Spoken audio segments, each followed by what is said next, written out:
So the session is being recorded. Okay. May I start? Or do you Yeah. want to say Hello, something everyone. first? Hello, everyone. Welcome to another webinar offered to you jointly by the Research SIG together with Young Learners and Teenagers SIG. We're very happy to have Sandie Moura with us today, who will be talking about research in the primary English classroom, collecting informed consent from children. Sandie lives and works in Portugal, where she has been involved in the field of ELT and early childhood education for nearly 25 years. First as a teacher and later as a researcher, a teacher educator, an author, and a consultant. Thank you for joining us, Sandie, and That's being with okay, my us. pleasure. Thank you for asking me. Okay, so, and thank you to those of you who have come. And if it's the third day of visiting or watching people speak, then that's really valiant. I'm sure that many of you were at the IATEFL web conference on Friday and Saturday. Okay, so I'm going to be talking about research in the primary English classroom and in particular about collecting informed consent from children. And the reason when Daniel emailed me and asked me if I would like to talk about something or give a webinar about researching in the young learner classroom, I immediately thought of this topic because it's something that I became quite interested in during the one and only time I've worked alongside a group of teachers who had to do their practicum on an MA course here in Portugal, and the practicum involved a small piece of action research, and so and I was accompanying them in that particular adventure. And when I went to find information about collecting informed consent generally, and in particular to children, I realised that within ELT there seemed to be very little information about collecting informed consent from children. So I looked into it a little bit and encouraged my teachers, the teachers I was working with, the teacher trainees, to take this seriously. And so it's with the information I discovered and also with some of their examples that I'm going to be sharing with you today.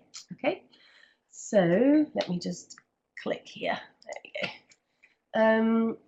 So we're just going to talk a little bit about the ethics of research and then looking in particular at researching with children. And just a little bit of information about a very small online survey that I sent out. Then examples of collecting informed consent from the trainee teachers that I worked with. And then possibly a set of guidelines that we could use and that could be shared with other trainee teachers who are doing similar things in their research. If you have any questions or any comments as I'm going along, there's a little, I don't know if you're familiar with the little man at the top there with his hand up. So if it looks like I haven't, because it seems to be quite difficult with the chat box. So if you do have something you want to say, just pop your hand up and I'll stop. I'll try and keep my eye on the little man with the hand. And I welcome questions and comments, okay? Okay. Right. And every now and again, if you write something in the chat box, that would make me feel really like I'm being watched, listened to. Thank you. Okay, so we know that action research in particular is extremely useful for helping practicing teachers, but also trainee teachers to understand a little bit more about their role as a teacher, about their particular classroom, and about their students. And this is something which is well known, and Anne Burns, who's worked extensively with action research, this is a quotation from her book of 2010. And this is why action research is part of the MA in teaching English to primary children here in Portugal. In fact, in all of the universities and teacher education colleges here in Portugal, it's part of it's an 18-month MA that they do, and 2 semesters of that are practicum based. So there we go, that's it. So when we look at the ethics of research in particular, we're looking at conducting research in a moral and responsible way. So by taking all of this into consideration, we need to think about whose permission is needed to do the research, who will be affected by the research, and who should be told about the research when it's completed. So the first question was the question that got me really going when I realized that there didn't seem to be a lot on asking permission of children in particular. We know that there are universities will have their ethics committee if it's a larger piece of research, but of course the students knew that they had to ask school directors and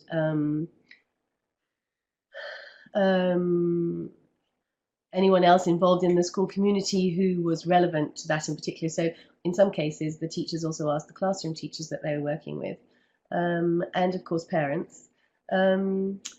And that's where the information seems to stop in ELT. There doesn't seem to be a lot that says that children should be involved in the decision making. Oops, I keep clicking on the wrong thing. There we go. So collecting informed consent is about informing participants of the research that we're going to do and what it's about, and then gaining their consent. And it's fairly simple. But what we need to know is that they need to be fully informed of the purpose. They also need to know how it's going to happen, so how the research is going to happen, and the possible uses of that research. And then what their participation entails. So if they are involved, what risks, if there are any, will occur. And they also need to know that they don't have to participate, that they can say no, and that we in no way as teachers should coerce the children to participate in our classroom research. So these are actually quite important things. And when I explained these to the teacher trainees, and we couldn't find any examples or information about doing that with children in ELT, we were a little bit concerned. The children that we will be researching also need to know that their identities will not be revealed, that participation is voluntary, and that they can withdraw from the research activities at any time. This was quite frightening for many of the teacher trainees because they were worried that that would spoil their research. So if they are minors then, to what extent can we and should we move in the direction of ensuring that they are familiar with all of those things that I've just listed? Well, the United Nations Convention on the Rights of the Child, Article 12 in particular, is really important. And recently, over the last 10 years, it's been given quite a lot of discussion in early years education in particular. And there are quite a lot of information about research with children under the age of 6, in fact, and also under the age of 10, but a lot about working with children who can't read or write. In our case in Portugal, the children start English at the age of 8, so they can read and write in Portuguese. So anyway, the Article 12 says that states parties shall assure to the child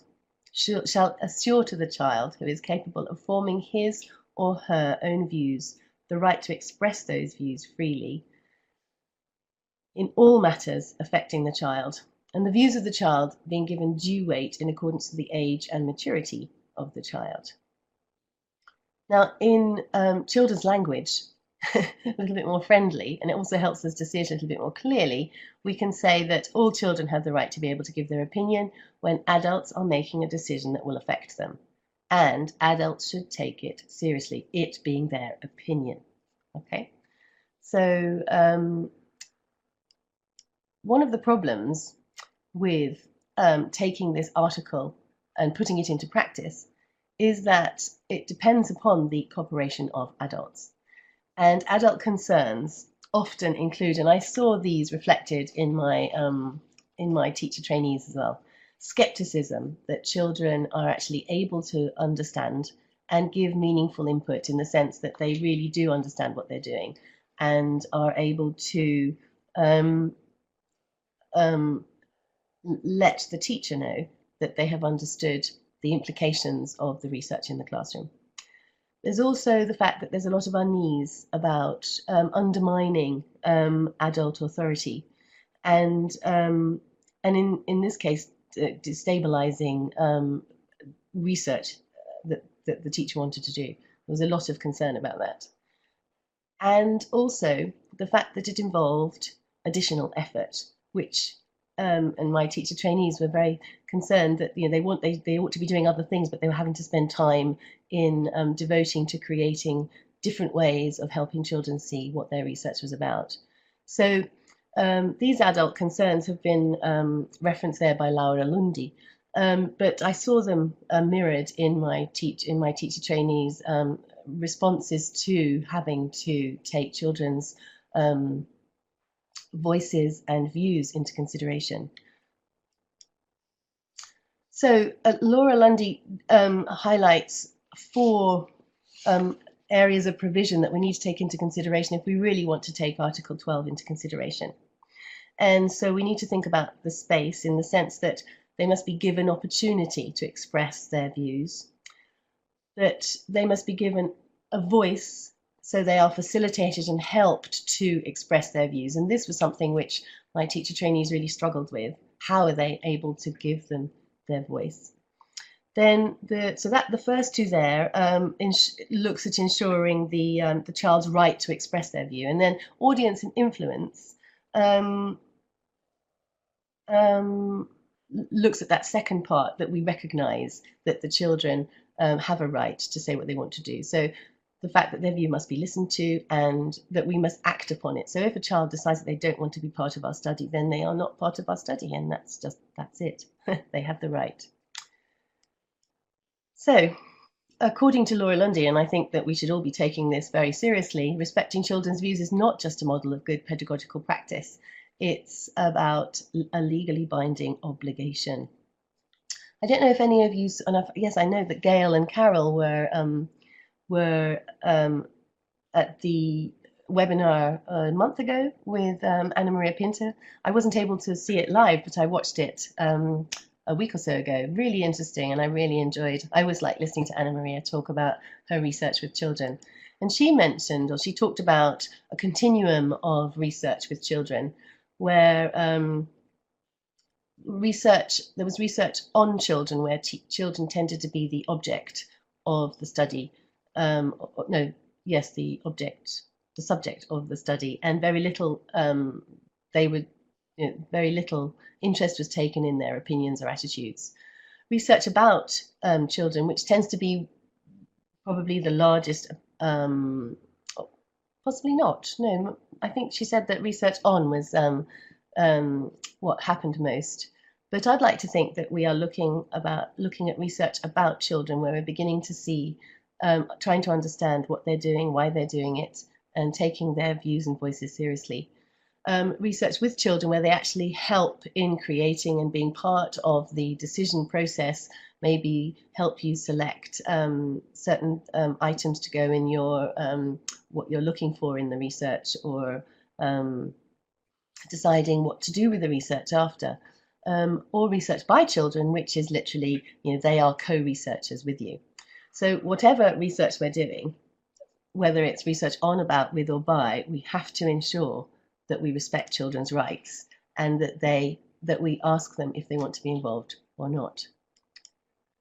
So I did a little bit of, I asked some colleagues via Facebook. I put out a little survey monkey, and I asked teachers if they'd done any research with children, and if so, could they answer some questions. So I got more responses than this, but only 34 of the responses were actually from professionals who had worked with children from the ages of 6 to 10.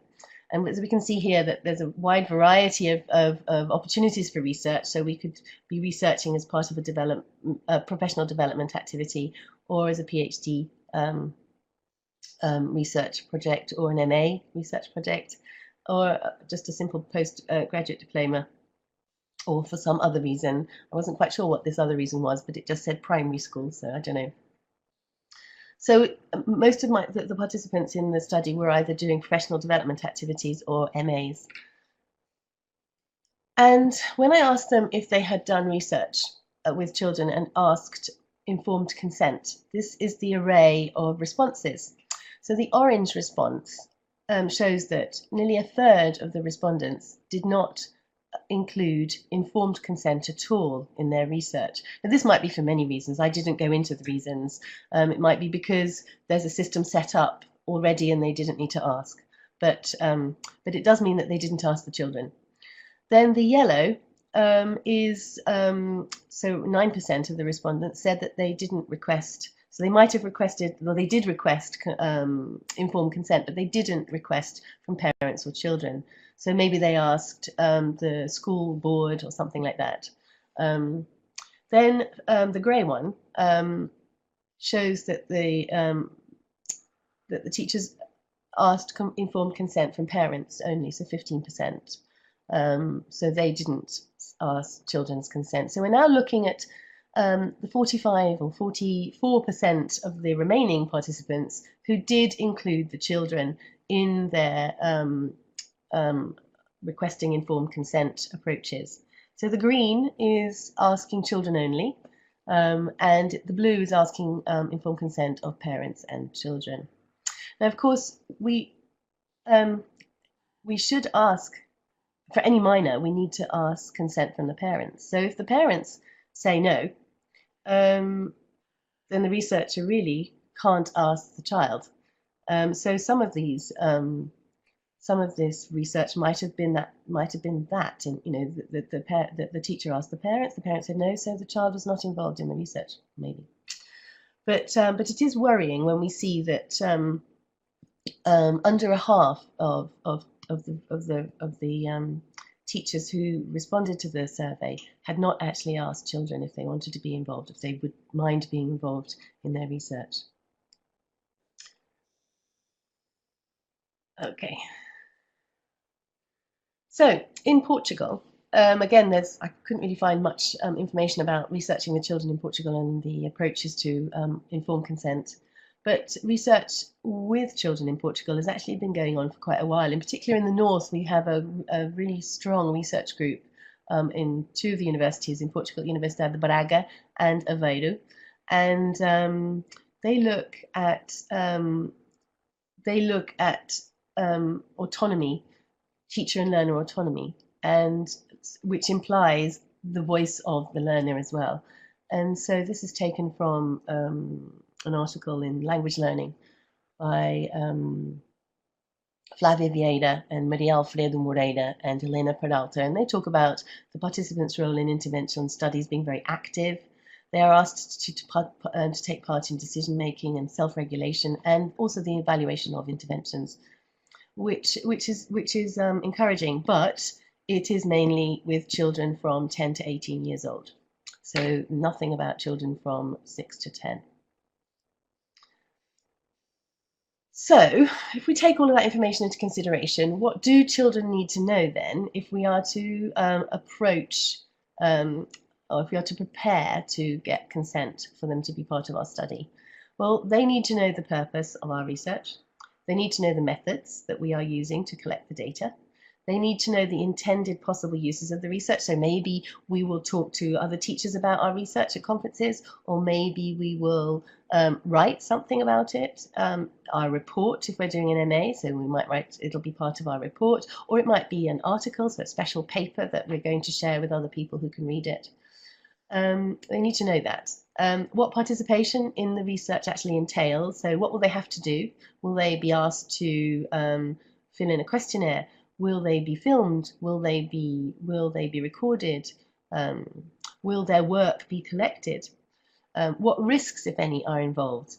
In ELT, it's unlikely that any risks will be involved, but just in case, we need to let them know. That their identities will not be revealed, so that nobody will ever know who they are. That's actually children get quite concerned about that, and some children wanted their identities to be real, not to use pseudonyms.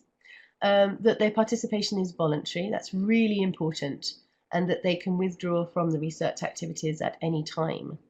So they need to be reminded of that, and that they can always ask for clarification if they don't understand. So those are the points I think that we need to ensure that are in place when we are preparing to ask consent.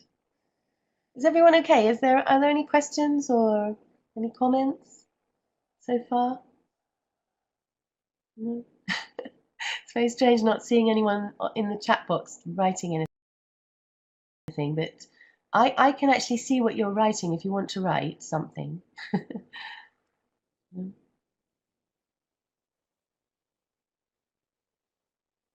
Okay. What we mustn't forget, and I think, and the reason I'm adding this is because without realizing it, I think that we do somehow, we're adults. So there is something about what we say and do that might appear to be coercive. So we have to be very careful. And we'll look at some examples of that. So the MA of Teaching English in Primary Education in Portugal, I work at the Nova University in Lisbon. And so it's a 2-semester practicum, and it's a small piece of teacher research or inquiry. No, Beatrice, thank you for commenting. There is a chat box that I can see for some reason, but nobody else can, I'm afraid. So if you want to write in it, you can, and I can read out what you're saying. Okay, so yeah, it's always nice to see someone agreeing, or it's just nice to know that there's a kind of response coming there. Otherwise, I'm just talking to myself. Okay, but so the research that happens, or what happens in these on this MA is it's research about children, in the sense that the teacher has an idea or a puzzle that they want to resolve, and they try and resolve it during their practicum. Highly stressful because they are often not used to the children, and they have to they are learning to teach as well as collecting a little bit of information about or doing this little mini research. So it's a very stressful thing for the teachers, and possibly stressful for the children as well. Not laughable. Okay, so how then can we collect informed consent? Well, we can give an oral explanation and obtain oral consent.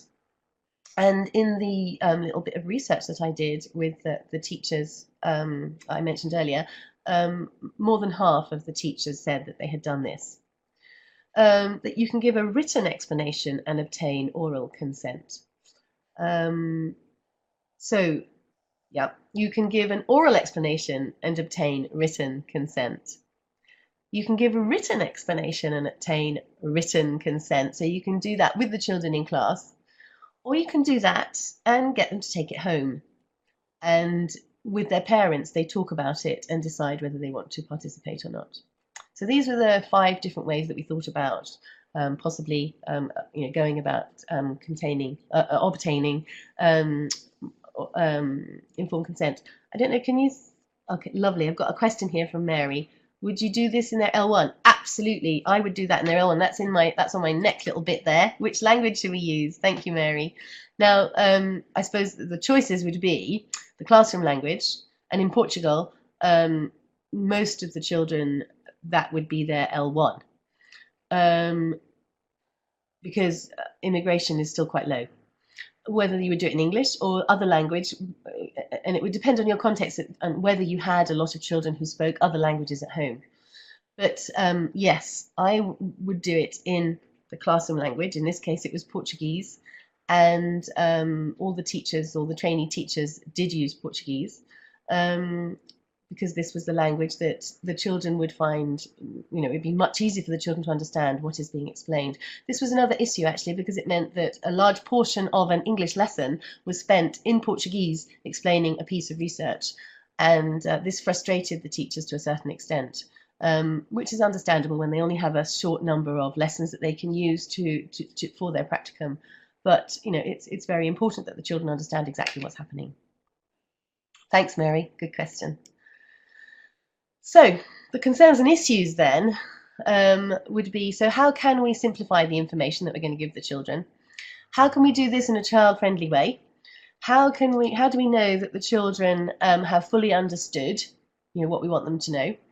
And my question was not, which came after my teacher trainees questions, were how are we inadvertently being coercive? And this question sort of emerged as I started analysing some of the documents that the teachers had created and used.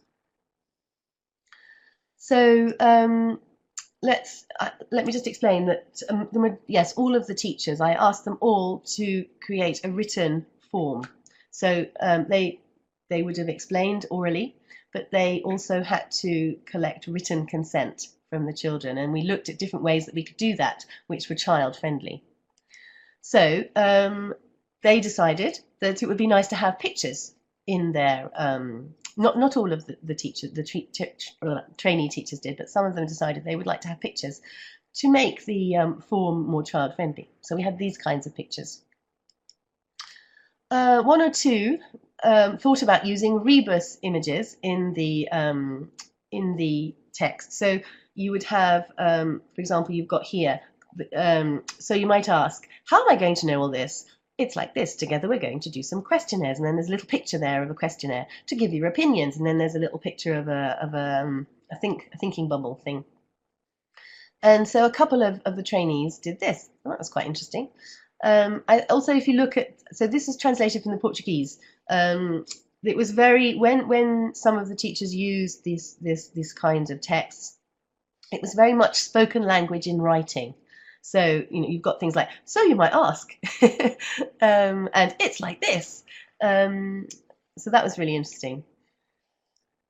Then a little bit more formal, like an invitation. So, and some teacher trainees turned it into an invitation. And so this would have been the title of their informed consent sheet, an invitation to participate in my project.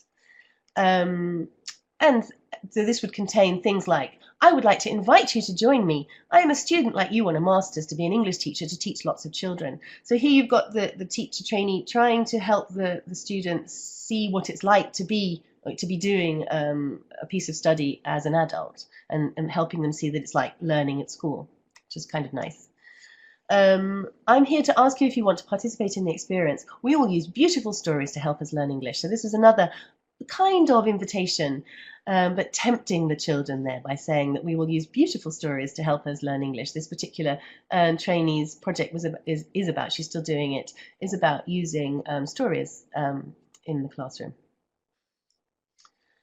It's another example of a teacher inviting the children to participate with her, and she's got an aeroplane there saying, do you want to make this journey with me? And then she says, for this journey and to discover what is different, we don't need to leave the classroom or take a lot of baggage with us. What we need for this journey is just an open mind, to use our imagination, and of course to really want to learn English. This trainee's study was about recognizing the relevance of others and others around us who were different to us. And so she used the idea of going on a journey there. What was interesting with these documents was that each trainee has their own personality. Some of them will be more playful and some of them will be more formal. And so this is an example from a trainee who was a more formal person generally. So so she called her document Student Authorization. And the opening was, read this document with care. You can talk to your parents about it. If you have any doubts, you can ask me. And this particular trainee wanted the children to take the document home and use it at home or read it at home with the parents. She read it with them, but their homework was to take it home and then to come back with it signed if they wanted to participate.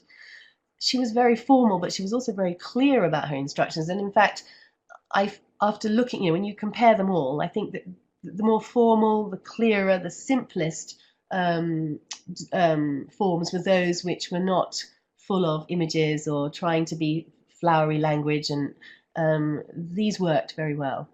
So this is the same trainee, and this is what she describes, how she's clarifying, or how she tried to clarify the information for the children.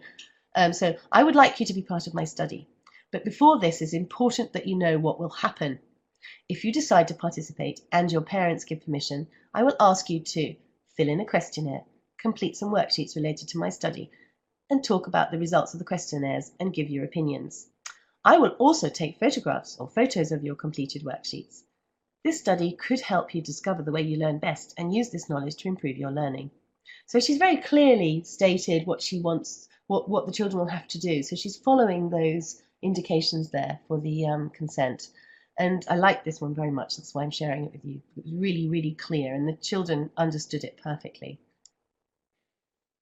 This is another example of trying to give information about what's going to happen. Not quite as clear, but still nice. So what you have to do is very simple. We'll just have to respond to a short questionnaire and participate normally in the enjoyable pair work activities that we do in class.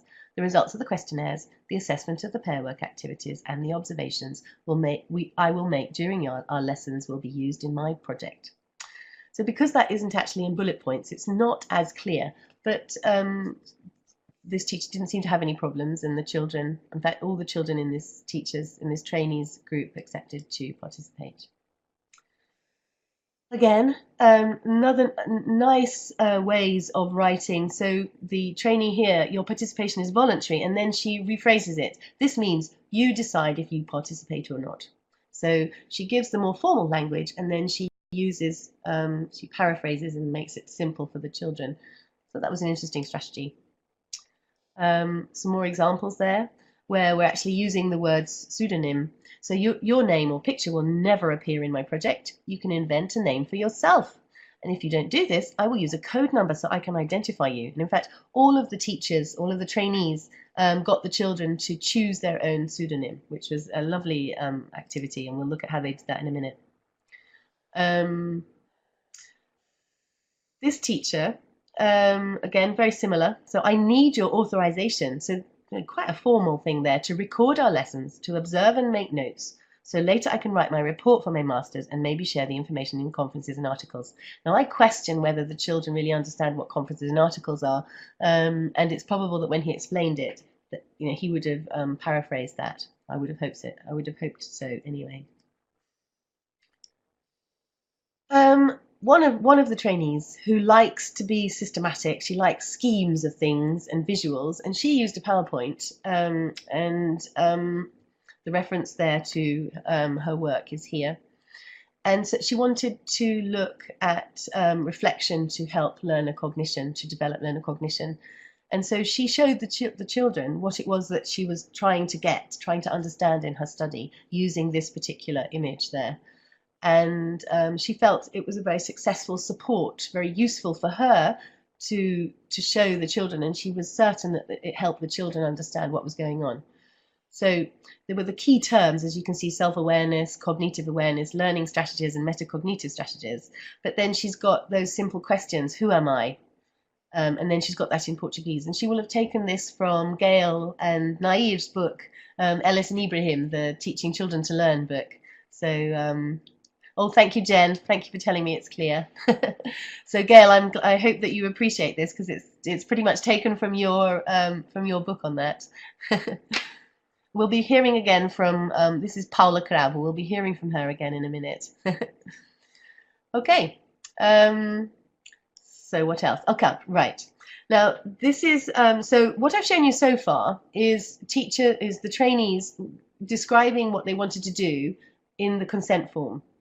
Another approach, an approach which I think is actually much better, is the teacher or the trainee explains what it is they want to do, and then they give the children a form with true-false questions about what they have just said. So this is a form of checking understanding, because this was another issue that we had. How do we really know if the children have understood what it is that we are trying to explain to them? So here, 3 teachers did this like this. 3 trainees did this. So the teacher, let's say Sandie, explained that she is studying to become a better teacher. True or false? The child had to read that and put true or false. Sandie needs my opinion about how I feel in our English lessons.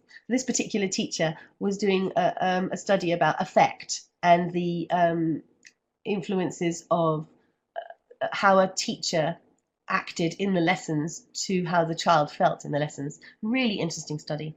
And then the last one, I mean, she had about 9 or 10. I've just taken 3 here to show you. Sandie explained that I could stop participating at any moment. So here we've got key moments or key pieces of information in the study that we know the children need to know. And so we are asking them if they have understood and whether they think it's true or false. And I think this worked extremely well. And I would suggest that this is a way to go. similar to this, at the end of the explanation, one teacher had a similar question, or two questions in fact. So, I understand everything Sandie explained about her study, and the child had to choose true or false. I didn't understand everything Sandie explained about her study, and I have doubts, true or false. So when the teacher collected these in, if there was a child that had indicated they would have doubts, then they would go back and talk about the doubt with everyone together and see what happens. So that was a nice way of doing it as well. Okay, so the children actually giving consent. So I've just got a question here from Ernesto. Sorry, I can't see all of it. How important is it to have children's consent after the research has taken place? Meaning consent in the way children are to be portrayed in the research study. That's a really good question, Ernesto. and I think it involves, it's really complex. How much do we show the children and get their permission to share what we've taken from them, if you see what I mean, and what we've collected. I didn't look at that, and one would hope that you would take the child's or the very situation that we were depicting, you would take that into consideration when you shared your data. Focus on the more positive of what you're doing in your research as opposed to the more negative, I think. I don't think that by enabling the children to, or by giving the children an opportunity to understand that something will happen with the information that they collect, I think that we're moving towards that. But I think that's a really tricky one, and I don't really have an answer, I'm afraid, Ernesto. Maybe that's a next study. But thank you very much. It's a good question. Okay. Right, so giving consent. So this was one way that many of the trainees used to collect consent. So they asked the children to take a coloured pencil and colour the face that corresponded to their answer. So yes, I agree to participate. No, I don't want to participate. I'm not going to say anything about that one yet. Then another way was to get them to underline a sentence that corresponded to their answer. So yes, I agree to participate. No, I don't want to participate. So they would underline. Or they would circle, I agree to participate, true, or I do not want to participate, true, or whatever. Now, I think that this is one of the times when I realized that maybe we are being a little bit coercive here. The use of the smiley and the saddie, the happy face and the sad face. I think here, are children going to want to colour a sad face? Will that affect the way we get them to make a decision? So I think that the underlining or the circling of true or false or anything which involves a box, ticking, whatever, I think that's more appropriate than choosing smiley faces to indicate whether you want to participate or not. I think also some of the language I noticed when I began to analyse these documents later, that so these are all translations from the Portuguese, but we had things like, I would really like it if you accepted to participate in my study. So I think that we need to move away from those kinds of expressions. That's quite a strong one, because if a child reads that and they don't want to participate, they're going to feel that they've let you down. The second one, I would really like it if you helped me get a good mark. I mean, again, that's a little bit worse, really, isn't it? Because if the child doesn't want to participate, then they might feel guilty because they might affect your mark. Then very colloquial language. So what do you say? Interested? Can I count on your participation? I think that, again, we are pushing them towards saying yes. We're not being neutral there. And that fourth one is similar. Let's go! I can count on you. So again, that's we're pushing them towards saying yes when really they need to be given the space to say no if they want to. And then the last one, which, thank you for being part of my research. Your parents have already agreed to your participation. So this is before the child has given the consent. Already it's assumed that the child will participate, and because the parent has given consent.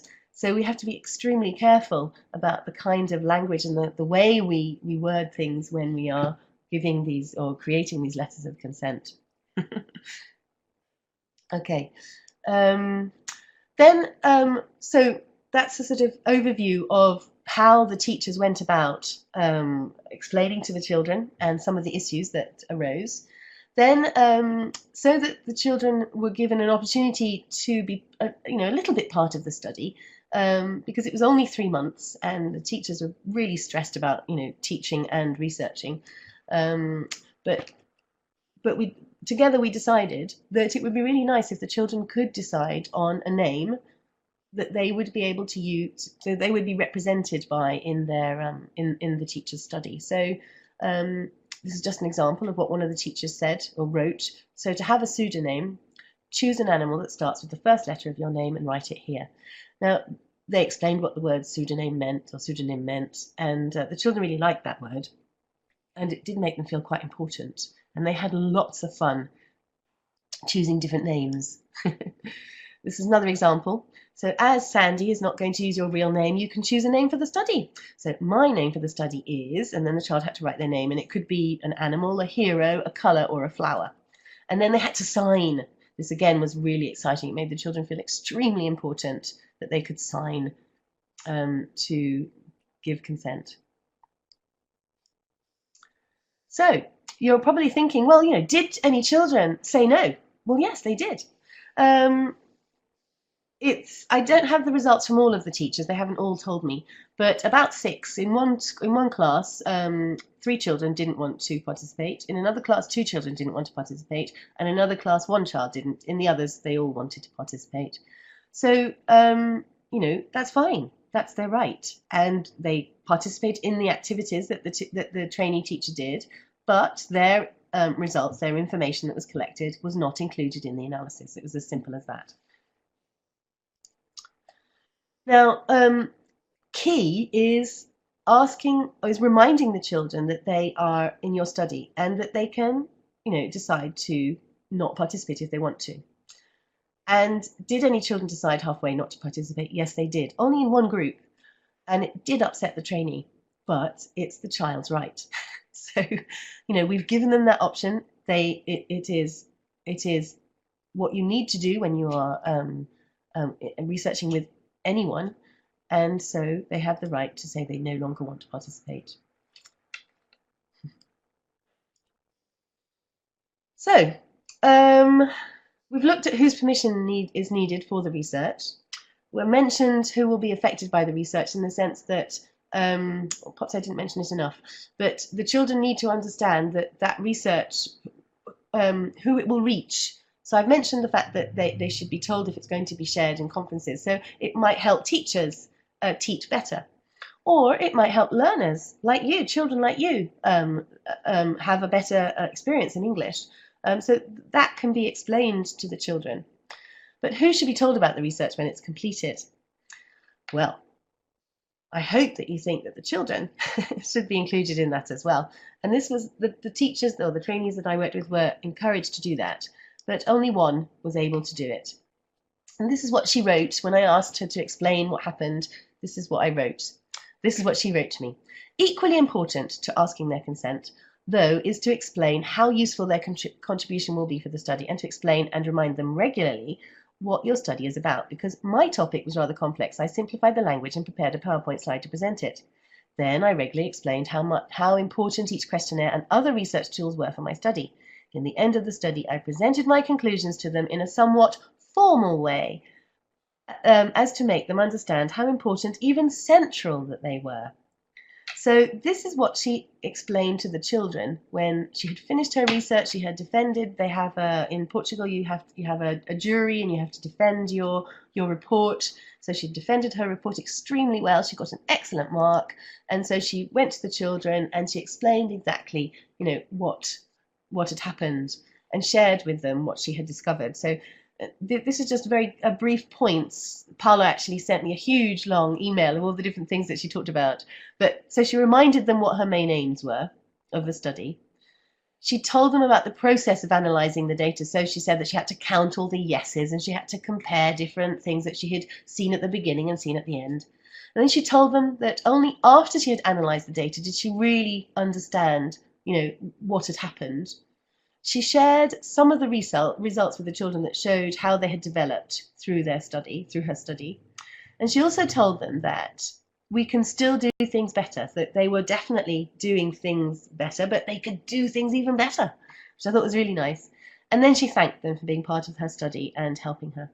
And I think that was really a fantastic opportunity for Paula to do that, and for the children too, for them to see how what this teacher had done with the time that she had spent with them. Only one of the teachers, I think, was able to do that.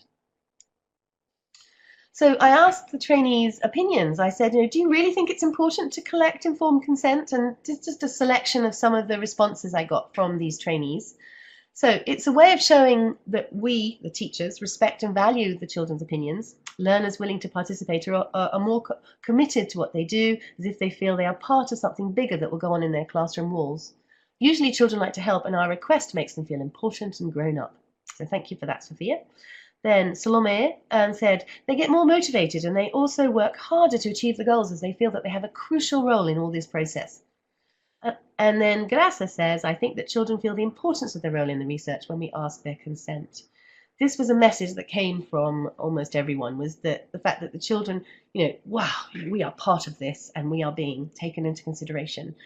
Essential. It was fascinating, Jen, I think, and I think the teachers themselves, or the trainee teachers, I don't think they'd realised just how important it was until they actually did it.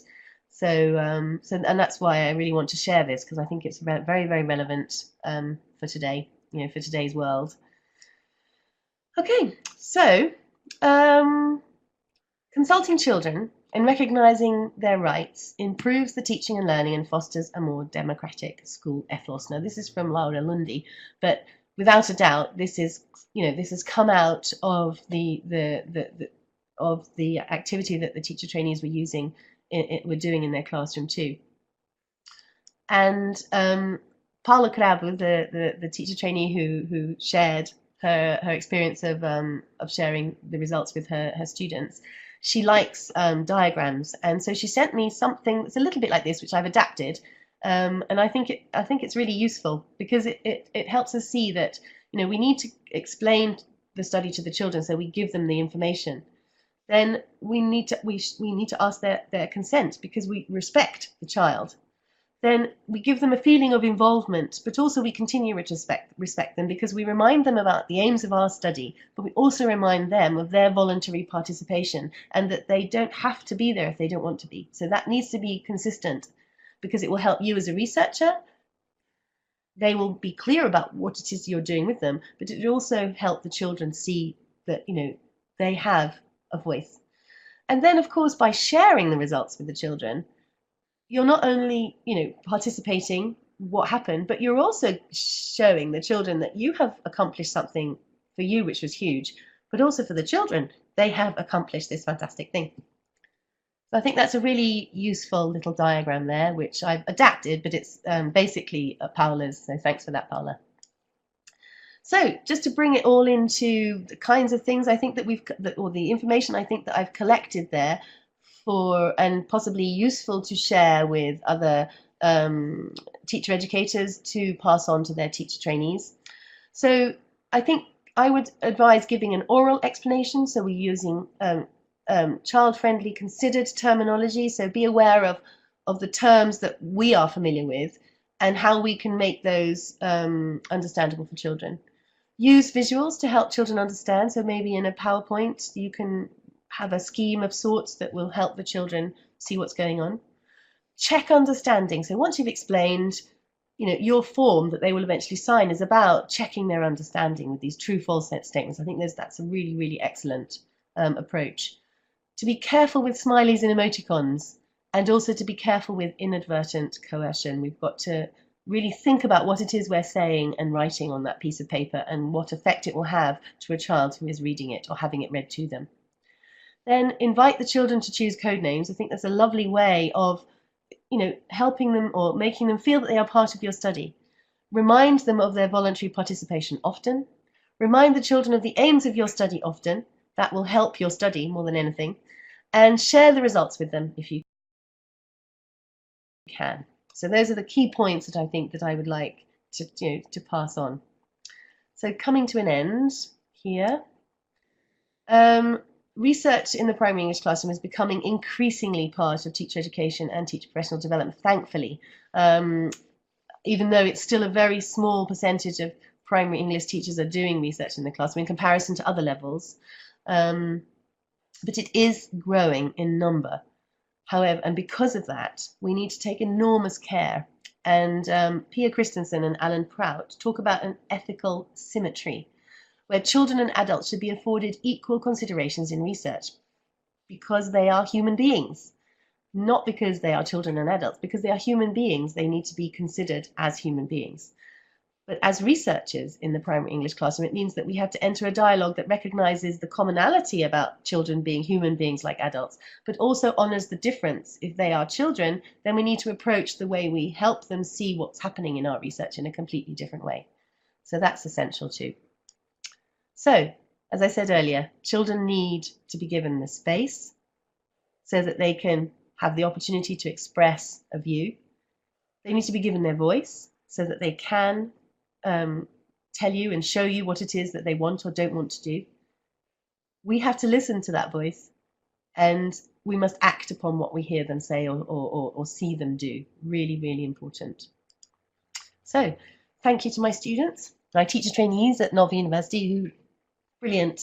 They help me understand how to do things in the primary English classroom. Oh, brill.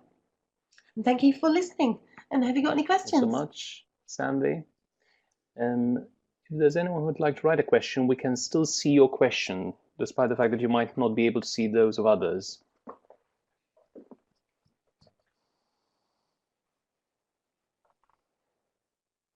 Thanks, Gail. So Mary, I'll read it out.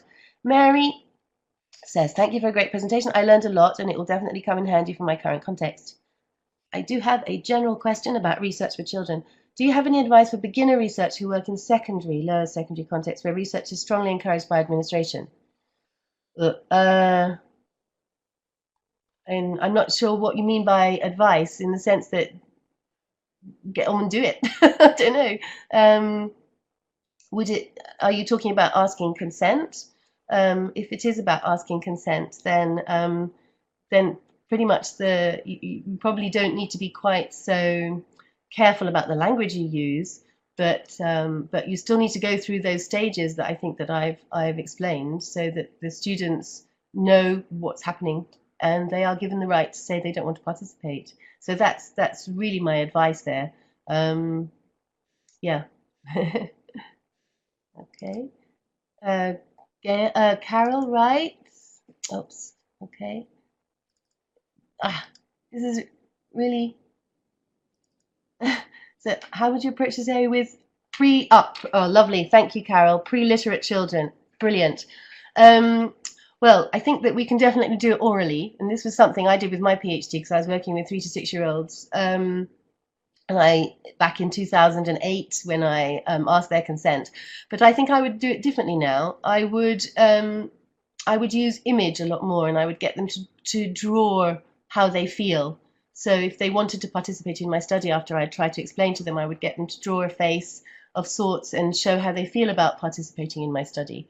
When I did when I explained to the children about my PhD research, which is about using picture book illustrations in a pre-primary classroom, I explained that I was at university and I was studying to become a better teacher, and that I was really interested in the illustrations in picture books, and I showed them the picture books that we were going to be using, and I asked them if they were okay with staying in the class and helping me with my research, and that was pretty much all I was able to say in Portuguese, of course, and they were. I remember they sat there with their eyes were like big saucers, and they were kind of nodding, and then one of the little boys said, "So you're studying like like you're in school, but you're so old." Bless. So it's not easy, but if if you're really interested in that, Carol, I can look at some of the ideas that there is actually quite a lot out there, but it does involve it involves using drawings. It also involves the researcher being very aware of children's way of being. So if you see a child is not happy about being where you are in your research, then you need to give that child the opportunity to say they do or don't want to be part of what you're doing then and there. Um, yeah. I don't know if that's answered your question. Gail. Gail says, we used the Lundy model in our research on teachers' views of the child. And yes, I think you did. Yes, I remember. That was last year or the year before, Gail, in IATEFL. Yeah. The Lara Lundy document is really interesting and very helpful. And if anyone would like to have a copy, I have one. So if you would like to email me, you've got my email there. I'm happy to send you a copy. Then Mary, this is difficult to see the questions.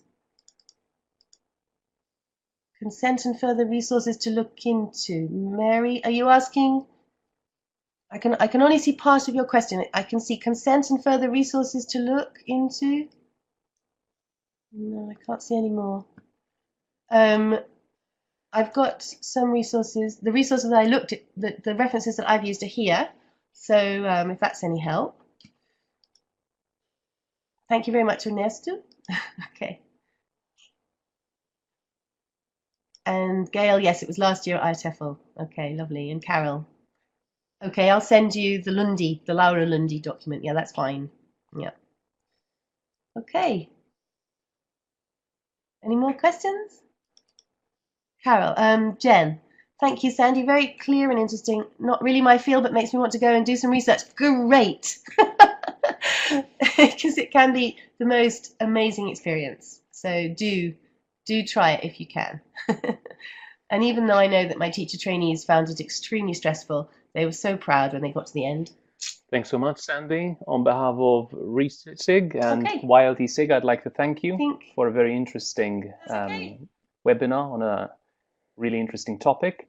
I'd like to thank all the participants for joining us. And our next webinar will be on the 16th of December at 4 p.m. CET, and it will be delivered by Scott Thornberry. Thank you so much.